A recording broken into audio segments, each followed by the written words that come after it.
안녕하세요. 리뷰하는 또다입니다. 오늘은 투모로우 바이 투게더의 제로 바이 원 러브송 뮤비를 해석해보도록 하겠습니다.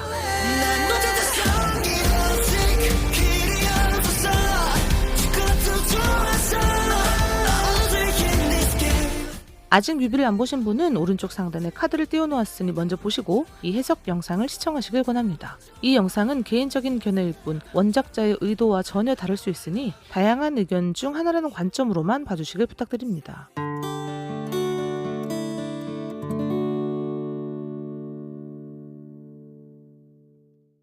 2020년 MMA 무대의 마지막, 모아들을 깜짝 놀라게 했던 장면이 있었죠. 다음 앨범은 혼돈의 장이 될 것이라는 암시와 함께 연준의 가슴에 커다란 구멍이 뚫린 바로 이 장면 말입니다. 그리고 이번에 발매한 정규 2집 제목은 정말 혼돈의 장이었습니다. 부제는 프리즈로 이 혼돈의 세상의 원인을 규정했어요. 그리고 오늘 해석할 타이틀곡 제로 바이 원 러브송은 연준의 가슴에 뚫린 구멍에 대한 이야기입니다.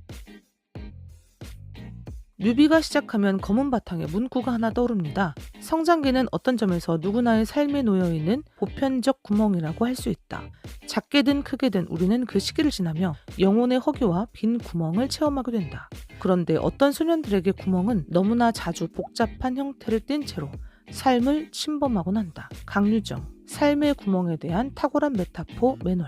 이 문구는 박지리의 소설 맨홀에 대한 강유정 평론가가 쓴 글의 일부로 소설 맨홀은 이번 뮤비의 주요한 레퍼런스가 되었습니다. 출판사의 책 소개글을 참고하여 소설 맨홀에 대해 말씀드리면 이 소설은 19의 나이에 살인자가 되어버린 소년의 이야기로 부조리한 삶과 이해가 불가능한 인간이라는 존재를 맨홀이라는 커다란 구멍을 통해 상징적으로 보여주며 실존의 물음에 답하는 소설입니다. 소년은 소방관이면서도 매번 집에 불을 질러버리겠다고 위협하며 가정폭력을 일삼는 아버지와 그걸 참고 사는 어머니를 피해 배우를 꿈꾸는 누나와 함께 맨홀로 피신을 가곤 합니다.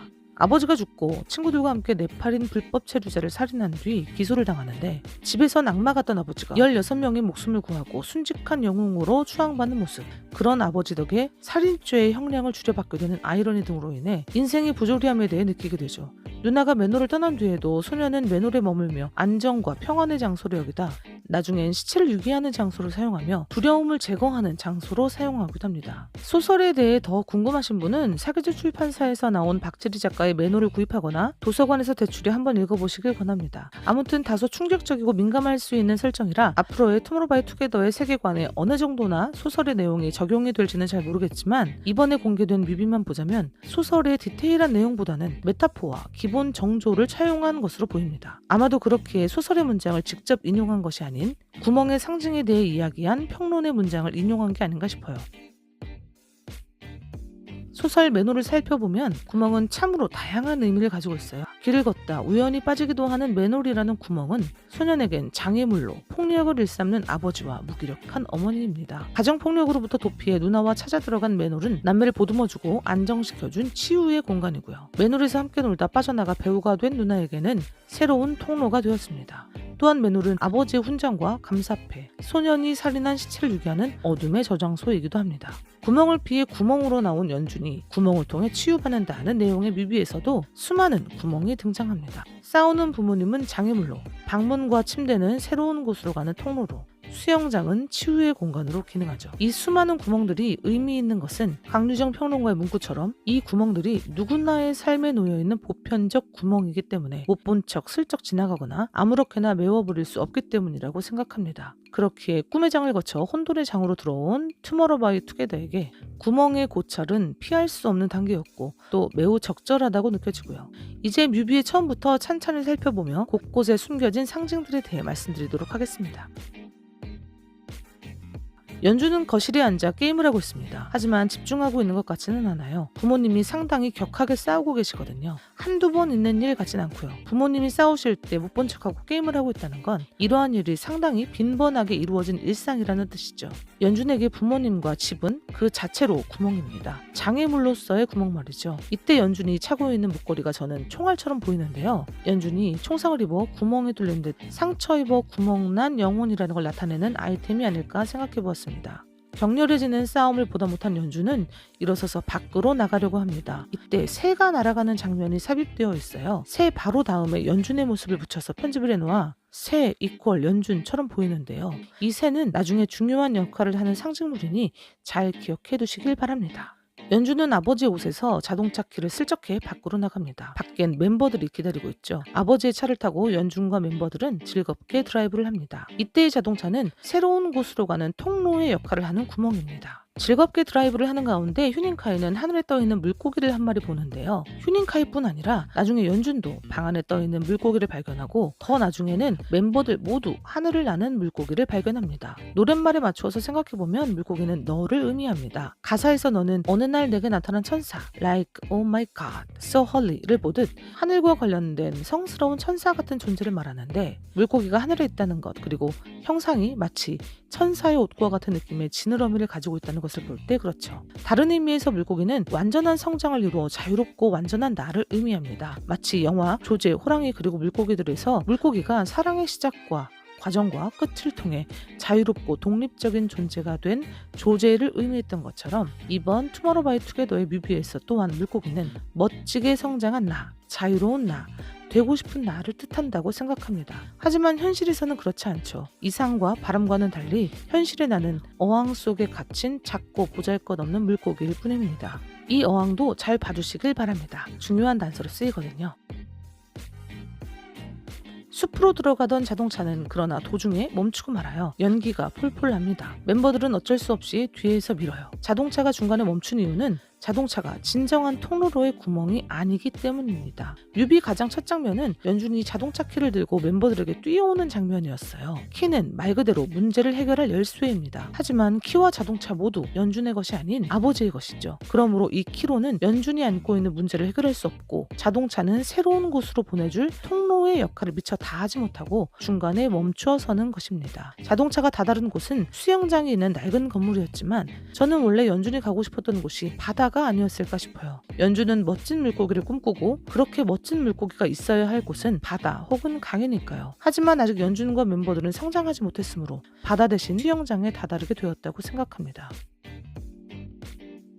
수영장은 치유의 구멍입니다. 멤버들이 있는 바로 그곳이 치유의 공간이죠. 동그란 모양만 봐도 구멍을 연상할 수 있는데요. 물이라는 게 본래 치유의 대표적인 상징이기도 합니다. 그런데 왜 이 수영장에선 김이 모락모락 날까요? 가사를 보면 구멍난 영혼의 살이 돋아 추운 대기가 녹아가 제로의 세계 속에서 찾아낸 너라는 온기라고 되어 있는 부분을 볼 수 있는데요. 수영장에서 김이 나는 이유입니다. 그런데 이 수영장엔 어울리지 않는 소품이 하나 나옵니다. 제가 작은 물고기가 들어있는 어항을 잘 봐두시라고 말씀드렸었는데요. 바로 그 어항이 이 수영장에 있어요. 작은 어항은 연준의 방에 있어야 하는데 왜 이곳에 있을까요?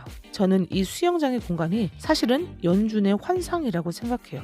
연준은 지금 방에 있고 멤버들과 즐겁게 놀며 치유되는 느낌을 환상으로 겪고 있는 거죠. 수영장에서 태연은 팔에 감고 있던 깁스를 벗겨내버립니다. 깁스엔 루저라고 써있죠. 가사 중 I am a loser in this game의 그 루저입니다. 그리고 게임은 언제나 단 한 판 이길 수 없던 체스의 체스, 바로 인생 그 자체라고 볼 수 있어요. 태연이 이 깁스를 벗겨내자 연준이 눈을 번쩍 뜨는데요. 연준은 이때 방 안에 있습니다. 환상 속 수영장에서 치유받은 연준이 각성하는 장면이라고 생각해요. 나를 옥죄고 구속하던 루저의 낙인이 벗겨지며 연준은 드디어 루저가 아닌 러버가 되었다고 생각해요. 인생의 실패자가 아닌 인생을 사랑하는 사람 말이죠. 태연의 깁스에 루저 위에 S를 찍혔고 V가 적혀 있었던 건 바로 이 순간을 위해서였다고 생각합니다. 그리고 이때의 멤버들은 연준과 또 다른 멤버들 이렇게 구분된 것이 아닌 모두 다 한 소년으로 합일되어 있다고 생각해요.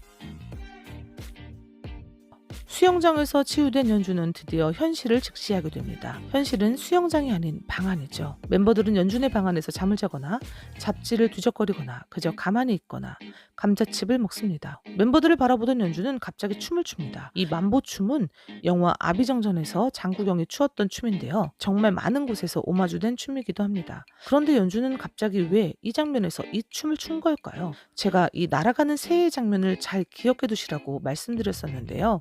영화 아비정전의 장국영이 연기한 아비와 연준을 동일시하기 위한 장치이기 때문입니다. 아비를 이야기할 때 새는 절대 빼놓을 수 없어요.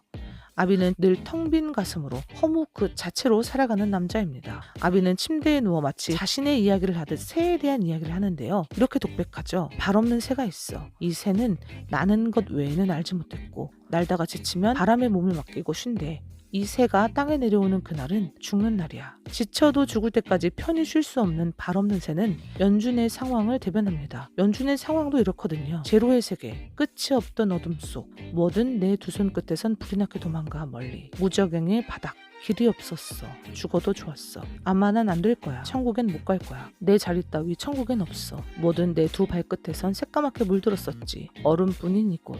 허무의 끝, 아무런 희망도 없던 나비가 그래도 음악에 몸을 맡기고 춤을 추었던 것처럼 연준 또한 가슴에 큰 구멍이 뚫려 있지만 춤을 춥니다. 이건 어떤 희망이라기보다는 마지막 외침 같은 느낌인데요. 그리고 또한 저는 이 장면을 보고 또 다른 생각이 든 게 이 멤버들은 모두 연준 한 사람이 아닐까 하는 거였어요. 아비는 이 만보춤을 출 때 처음에 거울을 보고 추거든요.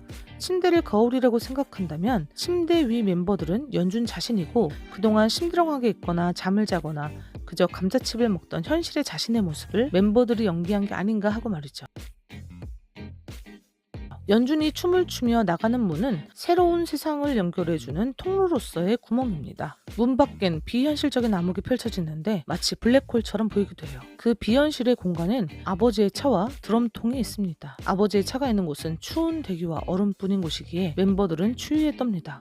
범규, 태연, 휴닝카이는 옷을 벗어서 드럼통에 넣고 불을 붙이려고 합니다. 하지만 불은 붙지 않죠. 라이터로 불을 붙이려던 범규는 작동이 되지 않자 라이터를 차로 던져버립니다. 그러자 차에 불이 붙어버리죠. 라이터는 왜 멤버들의 옷을 태우는 데는 작동하지 않고 자동차를 태우는 데에만 작동하였을까요? 드럼통은 구멍으로 친구들의 도움으로 온기를 발생시킬 치유의 공간입니다. 옷은 자기 자신을 의미하는 데다 안 그래도 추위에 떨고 있는데 옷을 벗어 태우려고 하는 건 친구들을 위해 엄청난 자기 희생을 한다는 이야기입니다. 이 드럼통이라는 구멍엔 멤버들의 사랑과 헌신이 고스란히 담기게 되었습니다. 자동차는 앞서 새로운 곳으로 통하는 통로로서의 구멍이라고 말씀드렸었는데요. 이번에 자동차는 통로가 아닌 아버지 그 자체로서 장애물로서의 구멍입니다. 자동차에 불이 붙은 건 장애물이 소각되어 해소된다는 의미이기 때문에 멤버들이 즐거워하는 것이고요.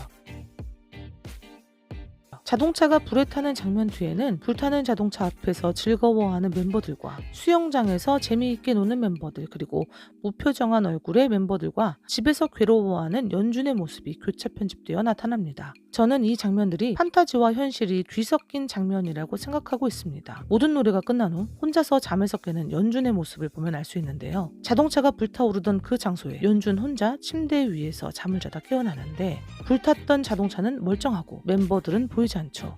침대는 새로운 곳으로 이동시켜주는 통로로서의 구멍입니다.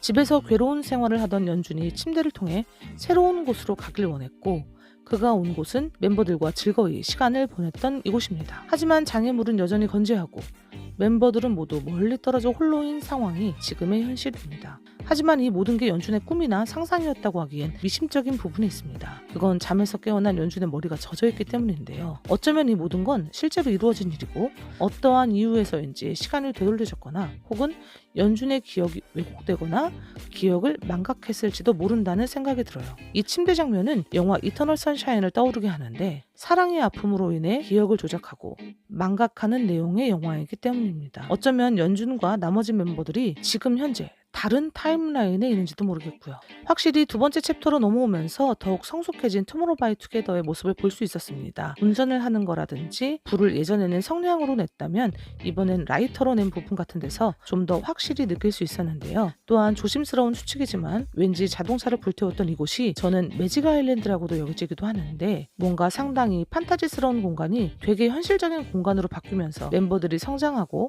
성숙해져가는 과정을 잘 그리고 있다는 생각이 들었습니다. 그나저나 꿈의 장의 이야기들이 이번 혼돈의 장과 어떻게 이어질지 되게 기대가 되네요. 여러분, 투모로우바이투게더의 제로바이원 러브송 뮤비 리뷰는 여기서 마치도록 하겠습니다. 다음엔 더 재미있는 리뷰로 돌아올게요.